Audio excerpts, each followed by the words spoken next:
how long have you had this farm? Well, the farm has been here since 2010. Actually, I bought the property in 1994. It was my home. It was where I reared both of my sons right here So on you the lived spot. in the house? Yes, we Okay. always had the home, but not as a farm. I was traveling and working in other places before I became a full-time farmer in 2010. So that's when I officially started farming, was 2010. Welcome back to the show, Dr. Cindy Ayers. I haven't seen your beautiful face in a while. Thank you so much, Lisa. It's so good to see you. It's been too long. Hurry back. It's been too long. It has been too long. Now you're supposed to come see me next, you said. We lost track of that. You're a busy woman. And I just might be there soon. Some new things are happening, and I'll be out west more. Oh, good. Okay, we're going to talk about all of that. So I always love having people back from the tours because the stories were amazing along the road, and now I like to give updates. And you have been, as I said, very busy. I haven't had you on the show in probably 2 or 3 years, so there's a lot to catch up on. Let's start by just talking about what's happening at Footprint Farms right now that's different from when I was there in 2019. We talked about that before we got on the show here on the air, and lots of growth, and including some cows. Yeah. Listen, a lot of growth. The new cows are called the housewives of Footprint Farms. We started with 6 breeded females that we brought into the farm. And of course, they have expanded their family here at Footprint. So the housewives of Footprint Farms and babies are doing well. And we're using this as part of our agritourism, but also for grass-fed beef, another line item that we're utilizing to make this farm and to keep it profitable. So it's working well. The cows are beautiful. They're truly hams. They see you coming. You go to the fence and they'll walk up to you almost if they're posing for their photos. So, well, let's just back up for just a moment for the people who might not be familiar with our original interview with you during the 2019 Don't Wait Project tour. I came out to your farm in Mississippi, and we stayed and did a story about all the things that were happening on your farm at that time. And one of the things that I was most intrigued about how you do business is that you lease an acre of land for $1 to people who want to come and learn to farm and be self-sufficient. You still do that program.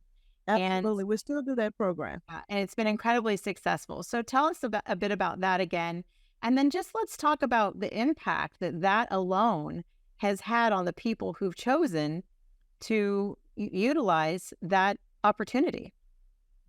Well, thank you. And yes, Lisa, it's still going. In fact, when you were here, we had 3 farmers, and they're still here. The first 3 that we leased to, and that were actually a part of the umbrella. So they have their acre here at Footprint Farms. They were camera shy. I remember that. Now Mr. Danny, who's our longest standing farmer, now has more interviews than I have. Oh, good for him. A lot of camera shy, but growing some beautiful veggies. So what we do with that is that they are part of the whole circle with Footprint. They grow in their tunnels, and their tunnel rotates because we try to make sure we're taking good care of the soil so we don't plant the same thing over and over again in the same location. But that 1 acre is still there for $1. We market everything together under the Footprint Farm, so it's not limited to what they can make per week. When we go to the farmers market to sell their products under our umbrella, as Together is grown on the farm, we use our system with all of our equipment and everything's together. Everything's included in that $1. And what we do is that a percent of that stays with the farm after everything is sold. So it just depends on what's being sold, and it's my responsibility to make sure we get everything sold for them at the farmers market or part of our CSA programs that we have. And a lot of that fresh foods goes directly into those boxes for our community people to actually receive. So it's working well. It's doing very well. We've increased our volume. We now have 10 high tunnels, Lisa, on the farm. Wow. That we're growing in, and we've opened up 5 more acres. So we have about 20 acres in land mass outdoors, and we have 10 high tunnels, and they are 30 by 72 feet. And we also now have an educational training tunnel across the street from the farms, on across the road from the farm, same property. That is 30 by 100 square feet. And we use that for our training, for community gatherings, for farm-to-table dinners, birthday parties, you name it. It's part of our agro-tourism center. So for the people who are leasing, when we were there, it seemed to me that's their full-time job. They're there all day, and they're part of the farm. Like you said, there's a share of the profit. It helps not only provide food on their table, but they earn a living. They earn a good living. And again, they're here. They could be 7 days a week. They're here by choice to come in and be a part, because it's theirs. It's not just working community. Someone they're working for ourselves. It's a community. And I have one that's a second chancer, Mr. Will, who's been with me now for 7 years, and he says he'd much rather be on the farm than home. So on Sundays, I'll hear something going outside. So what is that? And that's Mr. Will or Mr. Dan or both. They're on the farm and they're doing something around. So it's not just the growing of the food. It's about we're looking at the cows, and we're doing the fence line, and we're making sure everything's in line. And this is part of it. So it's a great family. I'm very blessed and honored to have such a great group of farmers. And I have Miss Wendy now. I don't know if you met her when you were here before. She's now over my the whole area for our farmers market. That's now a whole division within itself. That came from the farm. We having more produce to sell, so we had to have a market manager to make sure it's being sold. So it's working well. So now we have two females now on the farm as well with their tunnels, and everything's just working together in harmony. We're having fun. Your vision is incredible. And I mean, sometimes I wonder when I follow up with you and I read what you're doing, I wonder is what you're doing now and how you're living, the life you're living, is it bigger than you could have dreamed for yourself? Much bigger. I could have never dreamed this. I never thought I'd be a farmer. And I'm just loving the soil and a world of great people in agriculture. From big farmers to small farmers to that backyard gardener that we're working with also. We're doing a lot right now to urban ag, and we'll get to talk about that a little later. Yeah, let's take a break. I want to hear about your new ambassadorship that might just bring you to the West Coast to Washington for a visit. Okay? We'll be back in just a moment. We're talking with Cindy Ayers from Footprint Farms. I got it right that time. We'll be back in just a moment.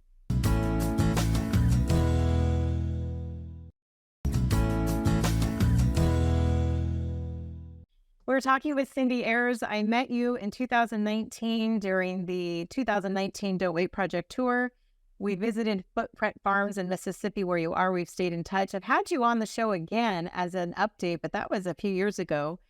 And I was reading about you having a new ambassadorship that isn't just there in Mississippi, it's throughout the entire country. So tell us about that.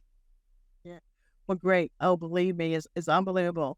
USDA, United States Department of Agriculture, and their administrator, in this case for RMA, which is Risk Management Agency, actually brought me on. This is the first in this capacity as an ambassador, and this is dealing with risk as it relates to insurance. I've been one of those people that's been speaking out for small farmers throughout this country for many years, and one of the big subjects was, natural disasters. What happens when we get a drought and small farmers don't have the proper insurance like you would have if you were a big row cropper. So finally, that is now in action, and we have policies that being written and training more underwriters to underwrite for small farmers. And as an ambassador, I get to help set these things in motion. We got training throughout the country. We're training more people, especially people of color in smaller areas, to understand the process of underwriting for this type of crop insurance. But at the same time, it's an opportunity for new farmers that's coming in and smaller farmers to know that their investment has some security behind it. Right. Now, when you think about it, we insure our homes, we insure our cars, but one of the biggest things for us as farmers is our asset, is our seeds we put in the soil to grow. So now if there's a disaster or something happens, we know that we will get some of our money back and using that as a growth to measure, just like they do for the big boys, to be able to go back and recoup and still continue to grow and not go out of business. And you So said I'm it's excited. affordable. It's relatively Yes, affordable. it's affordable. It's affordable for small farmers because it's based on the revenue of each. So it's no one size fit all.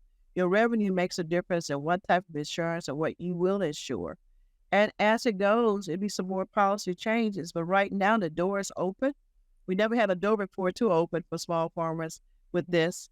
So we're excited about that. And to get the information out across the country, which will bring me out west, because we're looking for any small farmer, regardless of what their farm. That includes water-based, our seafood, and our fruits and veggies that's grown throughout by small farmers. And we're excited to let them know now there's an option. And for your backyard gardeners, even for people in the backyards now, we got something for them that they can actually insure. It's really incredible, too, because you're the perfect person for this job, because you can't promote what you don't know and what you don't understand. I mean, people do it. The wrong person's picked for the job a lot of times, but not in this situation. So what has the reward felt like for you to be part of such really innovation, which I know you're all about innovation and farming and trying to come up with different ideas and approaches to things. And, you know, farming's been done for as long as we can go back. So you start to think, well, you know, farming's farming. We can't make much change to it, but that is just not true, especially these days. So what about this has felt most rewarding for you to be part of this big, huge change that's happening for small farmers? Well, what's happening is knowing that we'll be able to have a legacy put in place for hopefully continuation. We would need more farmers, more small farmers as well, to want to get into the business and to now know we got a platform that our younger generations can get in and get on and not have to worry about some of the things that has happened in the past with small farmers. You know, if you had a natural disaster and all your tomato crop got washed away, well, you know, you might have had $10,000 invested in and had nothing in return. You couldn't file on anything. So now knowing that at least 80% or 75% of what I have, my inputs, I would be able to get back and then be able to replant again. So not putting me deeper in the soil, but letting me be able to stand on my own 2 feet. So that's been exciting to just know those possibilities is there, but just taking care of your existing revenue. The other side is meeting great people out there and letting them know they can get into this business. And now there's a safety net. And that's true. So the people who come in, back to the dollar an acre that you bring in, the people who utilize that opportunity, you know, they may not be risking a lot of money, but it's their livelihood. So they are, you know, benefiting from, well, your entire farm is benefiting from something that you're going to travel the country and promote. So it's just a really remarkable thing for you to be in this. Like you said, you didn't plan to be a farmer. And now you're the ambassador of a really big program that's part of history, really is.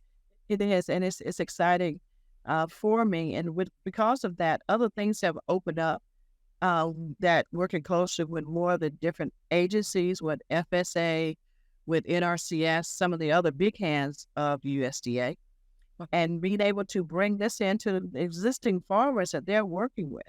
So it's an automatic audience that I can talk to and tell about it. Not just talk about it, but help them to go through the steps. I don't want to just leave to say, here's the program.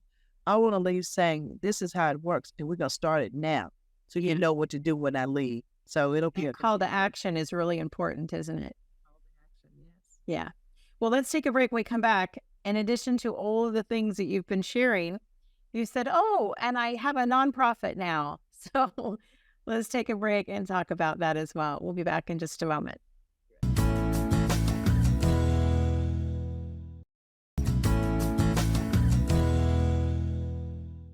We're finishing up with Cindy Ayers of Footprint Farms. In addition to all the things we've been talking about so far on this episode, you have launched your own nonprofit organization. So tell us about that, please. Well, thank you. Not that I have nothing else to do, right? I know. So one of the things that we were looking at what the shortcomings were for what we wanted to do was to have a major platform that is a nonprofit so that we could reach out further than just Mississippi to work. So right now, we've been awarded, again, this is part of USDA, working in urban spaces, which is what I'm known for now as an urban farmer. We just got awarded 10 states that we'll be working in to help build urban ag. And a lot of it's outside of the South, which is exciting for me. Right now, the 10 cities and one tribal. I also will be advancing over to tribal as well to really be working with small farmers throughout the country. Tell us the name of the nonprofit again. It's TIME, TIME, to improve Mississippi economics. That's what it started with, and that's what it still is. But for the sake of this program, it's to improve minority economics, because a big part of this that we're using is still about small farmers throughout the country. And to have the opportunity to work with these 10 states, it's exciting because this is the first time for me to be outside of the South and working in some of the urban areas that we want to help build. And part of this, we'll be building a policy center, because with we'll be looking at policies that work for small farmers in urban areas, as well as new practices. We'll be working with all of the agencies to put some things in place that work for small spaces. Right now, it works for a lot of rural areas, and I don't need this big $100,000 tractor to do what we need to do, but we will need, a $3,000 tiller. And we still want to be able to go to the same process to get the loans for this, just like it is for the others. And we're working on that with the policies and with the policies, which is so important, and the regulations to go with that. So small urban farmers will have access, which is always my magic word, access to USDA. And USDA will have programs to fit us, so that one size don't fit all. Now it's sizable.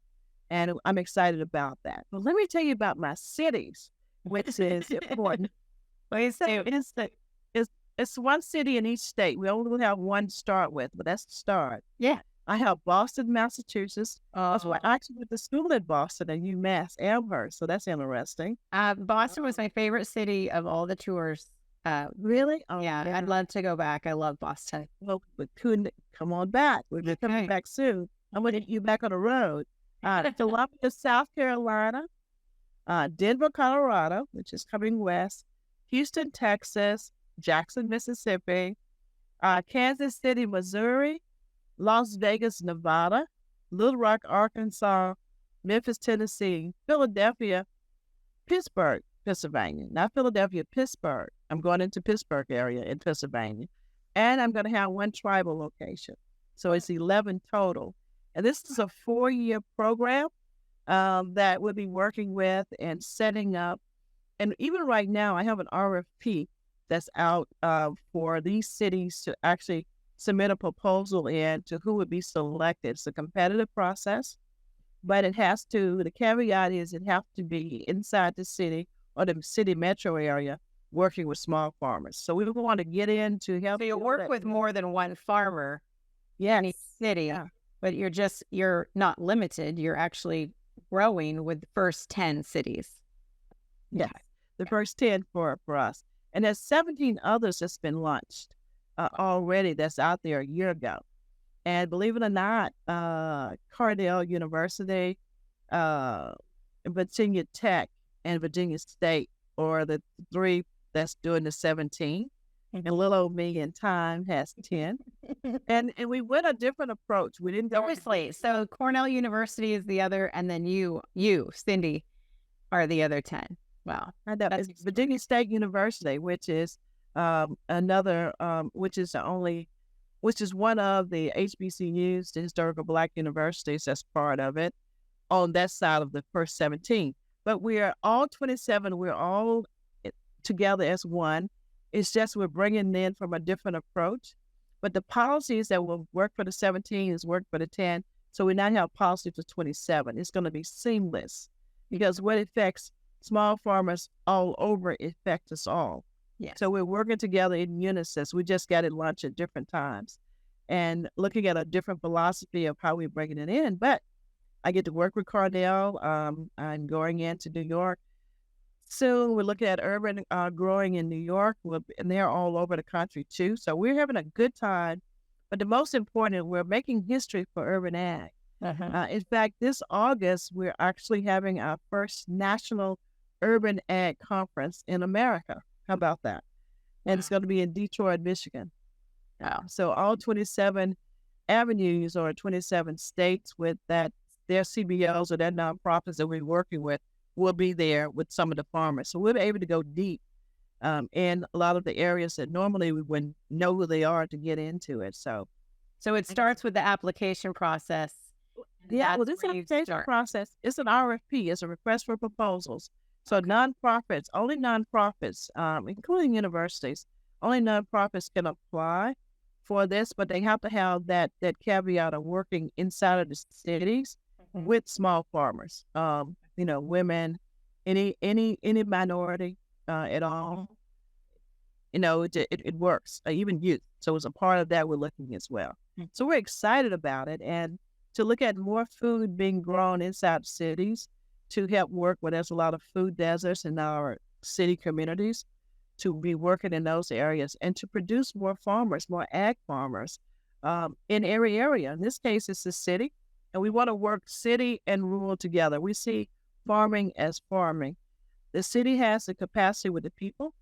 Now we'll be able to grow some for the people in the communities, as well as team with a lot of our larger farmers in the rural areas. So it's all about bringing access to healthy foods to our cities and to our communities. Exactly as you've done with Footprint Farms.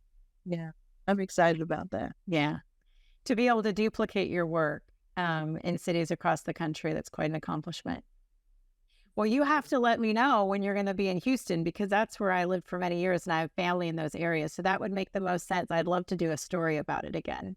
Oh, great. Well, listen, in fact, in September, I'm going to give you your dates soon, but in September, we're actually having our kickoff for our 10 cities, and we're going to actually do it to bring all of the 10 I talked to you about, the 9, into Houston for our overall meeting. And I want everyone to know each other.